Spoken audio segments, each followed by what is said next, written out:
Visible है? Yes sir. हाँ जी जी।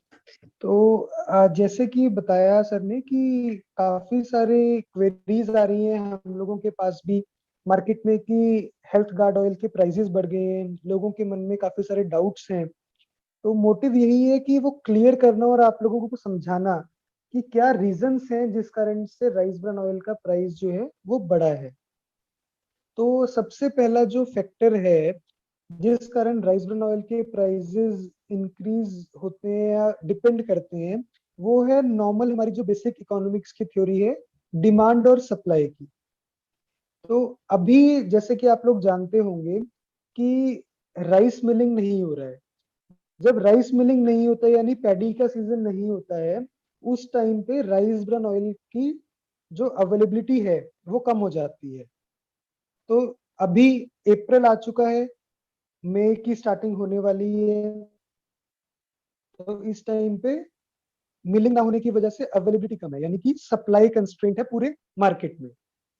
Second आ गया कि जो राइस है इंटरनेशनल मार्केट में कोविड की वजह से और काफी सारे फैक्टर्स की वजह से डिमांड नहीं है।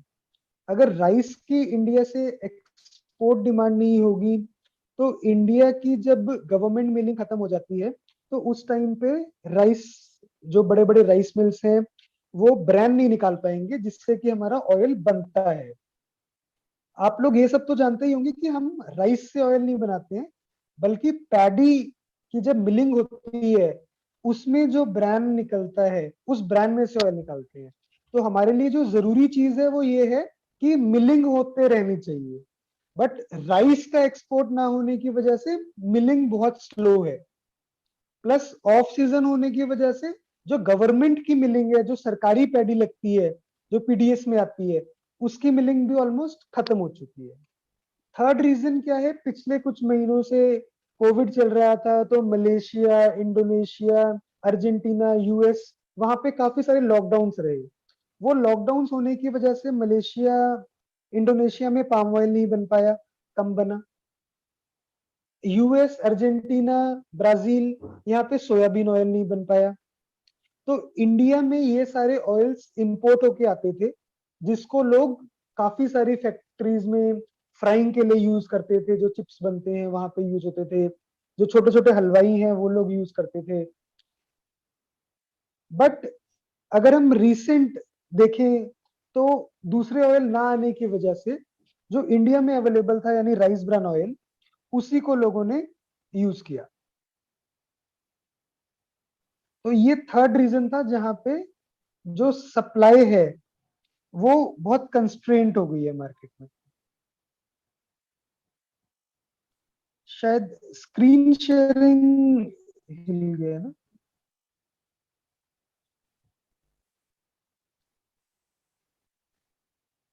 अगर ये ग्राफ की मैं बात करूं, जो नीचे अगर आपको ग्राफ दिखाई दे रहा है ऑरेंज कलर में, इसमें आप देखेंगे कि ये ग्राफ बता रहा है कि year on year, month wise कैसे जो इंडोनेशिया में पाम ऑयल का स्टॉक था वो कम होता गया। तो लास्ट में अगर आप देखेंगे दिसंबर 2020 में बिल्कुल कम हो गया, जनवरी में पिछले साल के मुताबिक नेगेटिव में चला गया, फेब्रवरी में और नेगेटिव में चला गया। तो यहाँ पे अवेलेबिलिटी दूसरे ऑयल्स की कम होती गई जिस कारण से राइस ब्रान ऑयल की डिमांड बढ़ती चली गई। डिमांड बढ़ती है तो आपको पता ही है कि प्राइस इंक्रीज होते हैं मार्केट। देन मैं एक न्यूज़पेपर कटिंग आपसे शेयर कर रहा हूँ यहाँ पे कि पहली बार तेल मिलें जो हैं वो बंद हो गई। सरसों ऑयल जो इंडिया में बनता है, बहुत ज्यादा बनता है, उसकी अवेलेबिलिटी ही मार्केट में खत्म हो गई। फैक्ट्रीज लोगों को शट डाउन करनी पड़ी। तो ये मैं सिर्फ आपको समझाना चाह रहा हूँ कि कहाँ पे जो सप्लाई है वहां पे कंस्ट्रेंट आ गया दूसरे वजह से। उस वजह से राइस ब्रान ऑयल की जो डिमांड थी वो बढ़ गई। अगर आप देखेंगे, ये स्टेटमेंट है सॉल्वेंट एक्सट्रैक्टर एसोसिएशन के प्रेसिडेंट का। दक्षिण अमेरिका में खराब मौसम से फसलों को नुकसान। आपको बताया मैंने, एक तो लॉकडाउन था अमेरिका साइड पे, सेकंड वहां के मौसम ने भी साथ नहीं दिया। तो मौसम सही ना होने की वजह से वहां पे सोया क्रॉप कम हो गई। सोया क्रॉप कम हुई तो एक तो इंपोर्ट कम हो गया इंडिया में सोया का, प्लस प्राइस सोया के वहां पे बढ़ गए। तो दूसरे ऑयल्स जो इंडिया में है उनके प्राइस भी बहुत ऊंचे हो गए। अगला भी अगर आप देखेंगे, ग्लोबल सप्लाई पर बड़ा असर संभव। मंडियों में सोयाबीन की आवक में कमी। ये भी सिंपल है कि जहां पे भी फसलों को नुकसान हुआ, उस वजह से हम लोगों का जो बीन था, सीड था, जिससे दूसरे ऑयल्स बनते थे, वो बहुत कम हो गए मार्केट में। इसी के नीचे अगर आप पढ़ेंगे, लिखा हुआ है साल भर में 60% महंगा हुआ खाने का तेल। तो अलग अलग टाइम पे अलग अलग जो ऑयल्स थे, 30 से लेके 75% तक महंगे हो गए।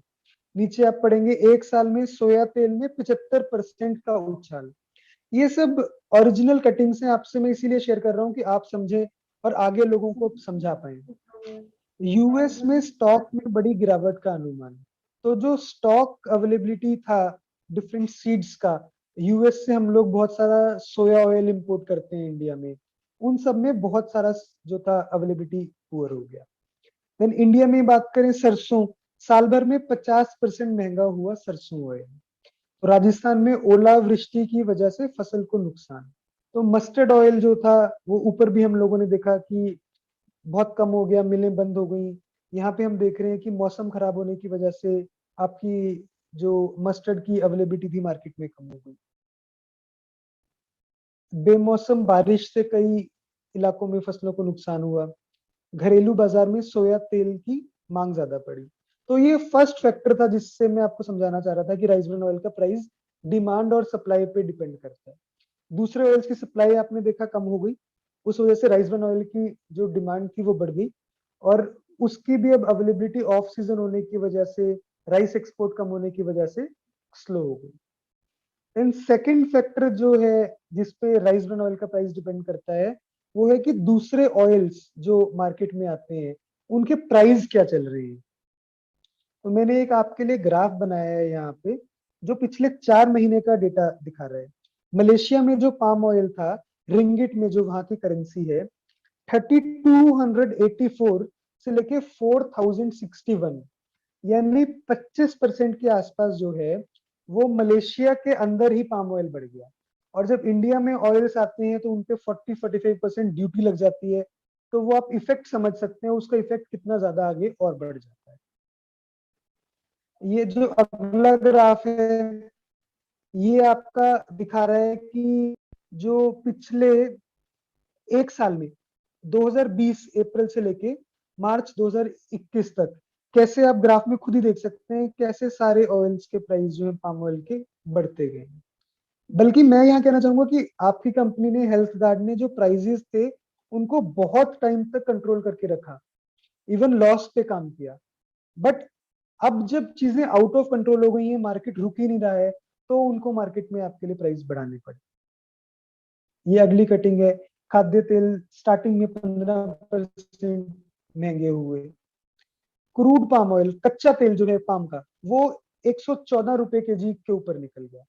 सोया तेल 1300 रुपए 10 किलो, यानी 130 रुपए केजी के ऊपर निकल गया, तो 100 तक पहुंच गया।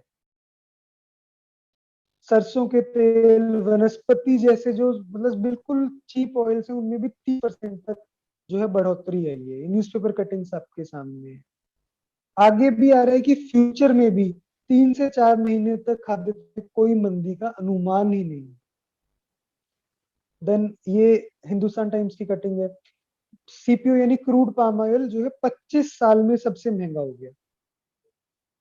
फिर ये अगली कटिंग है बिजनेस लाइन न्यूज़पेपर की, कि एडिबल ऑयल की जो इन्फ्लेशन है, मतलब एडिबल ऑयल के जो प्राइसेस में उछाल आया है, वो 20 साल में, पिछले, अगर हम इन्फ्लेशन को, जो हमारी प्राइस जैसे जैसे इनकम बढ़ती है, अगर उसको हटा भी दें तो भी 20 साल में सबसे ऊपर प्राइस पे पड़ गई।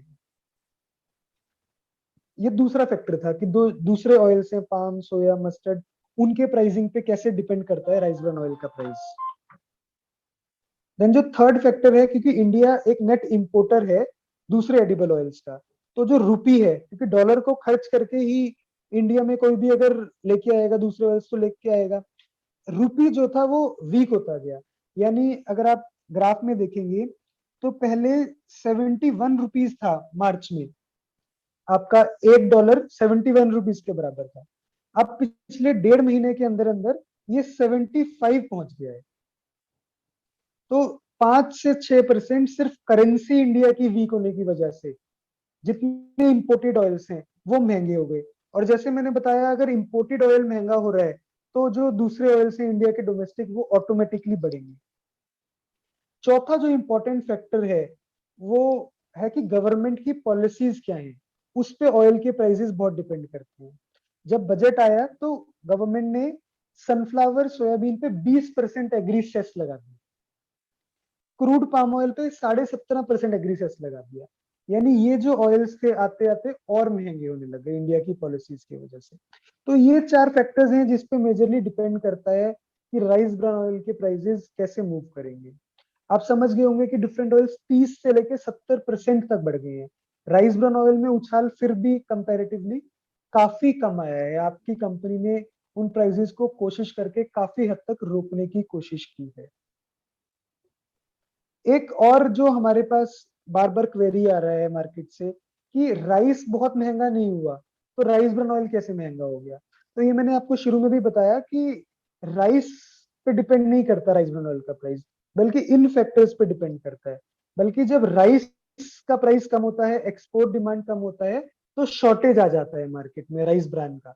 राइस ब्रान का शॉर्टेज आने से ऑयल राइस ब्रान ऑयल का शॉर्टेज आ जाएगा, जिस कारण से प्राइस बढ़ जाते हैं। बाकी मार्केट में इस टाइम राइस ब्रान ऑयल की शॉर्टेज बहुत ज्यादा है। हो सकता है आने वाले टाइम में कुछ कंपनीज प्रोवाइड ही ना कर पाए राइस ब्रान ऑयल, बट आपकी कंपनी जिस भी रेट पर जैसे भी मार्केट से मिल रहा है ऑयल को बुक करते जा रहे हैं।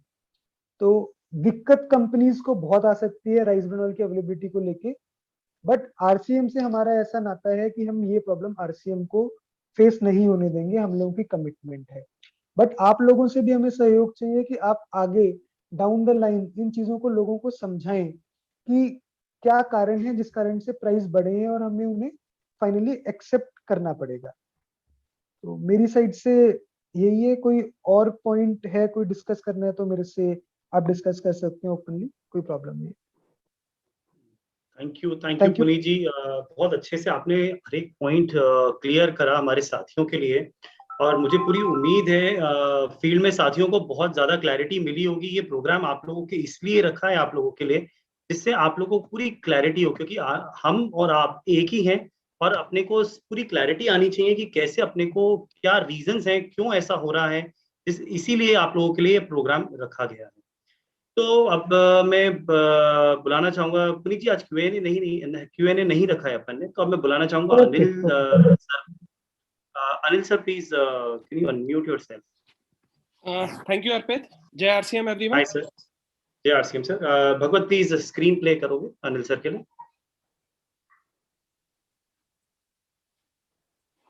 मैं आप सब लोगों को बताना चाहूंगा कि other than RCM rice bran oil, market में सारे रॉ मटेरियल का प्राइस बढ़ा है।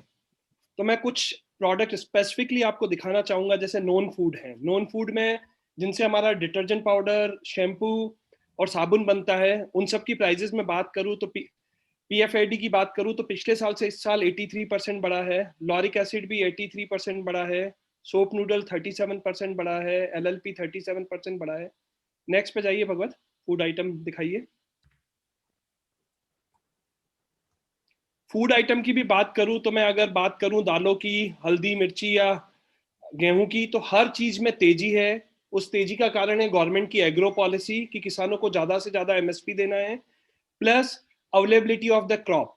फसल भी एक्चुअली बहुत अच्छी नहीं हुई है, बहुत सारी फसल में नुकसान हुआ है लास्ट मिनट पे जो बारिश हुई है या ओला गिरा है उसके कारण, तो उसके कारण प्राइस बढ़ गई है। भगवत नेक्स्ट पे जाइए। ये कुछ पैकिंग मटेरियल है जिनकी प्राइसेस में भी एक्चुअली बहुत ही ज्यादा तेजी आई है। जो ग्रेनुअल से पीपी ग्रेनुअल जो हर पैकिंग मटेरियल में लगता है वो 55% बढ़ा है। कोरोगेटेड बॉक्स बढ़ा है 33%। अगर आप देखेंगे तो लेमिनेट 18% बढ़ा है। परफ्यूम भी 10% बढ़ा है। तो मैं ये जो रॉ मटेरियल की प्राइस आपके साथ दिखाना और ये बताने का मोटिव यही है कि अभी जो मार्केट में आप किसी भी कंपनी का प्रोडक्ट देखेंगे तो आपको पता लगेगा कि एक्चुअली रॉ मटेरियल का प्राइस बढ़ रहा है। इसी कारण से एक्चुअली सारे प्रोडक्ट का प्राइस थोड़ा सा इंक्रीज हो रहा है। ठीक है अर्पित।